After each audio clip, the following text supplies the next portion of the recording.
the message platform, which developed later in words more, he had followed it. It was not just dedicated to women's rights, but also dedicated to peace and freedom and the dignity of all people. And Cecil was very much a man of not only wisdom, but of spiritual power that came out of the American Service Committee, the Quakers, and those people who believed in the humanism of that period. He joined with us, or he had us join him at Stiles Hall in many activities. He created a community there. We were there, we read plays, we were there, we read and discussed books. First book I remember was China Shakes the World by Jack Belton, which was an amazing hit to my head. And then the other works by Belton about war and Retreat, There's Still Time to Die, about the American military, the Italian military, the Chinese military, and then activities against capital punishment in Sacramento, where in California had that going on. And he was very, very active standing up for people's rights. At that time, just before I got there, he had correspondence with Martin Luther King Jr., in which he suggested and offered to Martin Luther King to get money for him from the Fund for Democracy, which was a civil rights organization that had been sponsored from the Ford Foundation. And he was, Martin Luther King Jr. responded to him with great affection and great thanks for him and Fran, his wife, and what they were doing in the civil rights area and areas like that. It was from him that I developed the idea that I really wanted to be engaged in international peace and international projects. It was from him also I wanted to deal with the stereotypes of not just Chinese, of African Americans and others.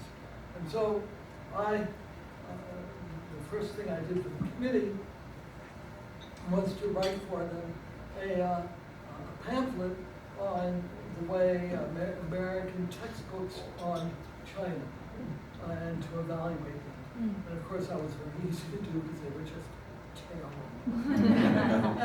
and not a lot has changed. I was teaching, I'm a retired professor now, I was teaching in Connecticut, and there was a book on American history that I was teaching the students, and it said that in World War I, our enemy was Japan. World War I. This was a section on World War I. And I'm looking at this, and then it went on and got even worse on other topics. So there's a great need there.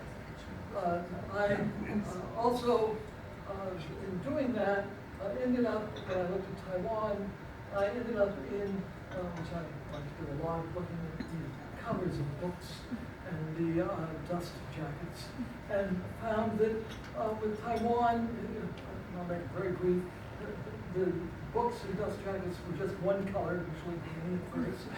And then later, when we got into recognition of China and all of that, a little later they were showing Chinese festivals of Chinese people dressed up as Chinese. There were no Taiwanese. And now you see Taiwanese and Taiwanese festivals. The point is that Cecil said that the educating and finding your identity and finding out who you are is the best way to get to democracy and to get to freedom. And this is something that we could be looking at as well. Cecil, and I will also personally too, and say the way I got into Chinese studies is that I was convinced through Cecil, particularly to be a conscientious objector, and it was suggested that, well, while you're in jail, and Jews couldn't do it, they all got 2 to 4 years, so you're in for about 18 months, while you're in jail, learn Chinese. So I studied in federal prisons, found out that where you are punished, where you're getting your sentence, is you go to that federal prison. And so I studied all the prisons. I found out that Danbury was the best prison. It was the best prison because a lot of your political prisoners from New York City ended up there. Your anarchists and your anti-war people. And the problem is that they brought their German books there. And it's a great German collection. Well, I know Yiddish and I know Deutsch, English, and a little, but I wasn't interested in that. And I figured out, my gosh, I could do in 18 months. Imagine how many characters I could learn. So, to be there, I went to Yale for summer school. At the same time, I was put on trial. And I didn't really finish my 10 weeks of Yale summer school because I was on trial and I had to prepare for that. And they decided in their great wisdom that I should be a medic. And I said, no, I won't give you all the reasons for all this, but I don't want to be a medic. So they said, then you're going to go to jail. So I said, okay, I'm going to go to a higher level, so I went up to the state level, and I had not applied for graduate school at Yale, so I was stuck. But at Berkeley, they were dying to have people in the Center for Chinese Studies. Fred Wakeman, who was a French major, was in France. Someone wrote his letter of application for him to Berkeley, and he got in. And other people just sort of walked through the doors. I got in. And I waited, and I took Chinese, because I still thought I could learn it in jail, I could continue. I mean, why do I want to do the Deutsch? That wasn't my interest. I ended up being a CO, by the way, and I had done a lot of things with the American Foreign Service Committee in preparation to do community work if I did get the CO.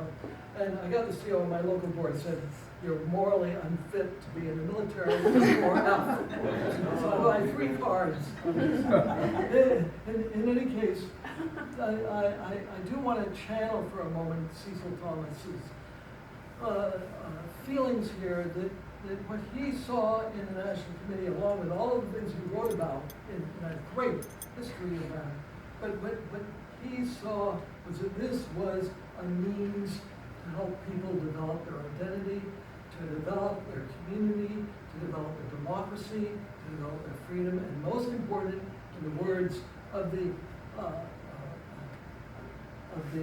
Human Rights Declaration, to develop their dignity. And in that, what we need to add to what our national committee says is that one of our purposes is to help people engage in public education about China and the Chinese to promote the understandings of U.S. relations. And I think that when we add that to what Cecil Thomas said, we still have not just an obligation, but an opportunity to continue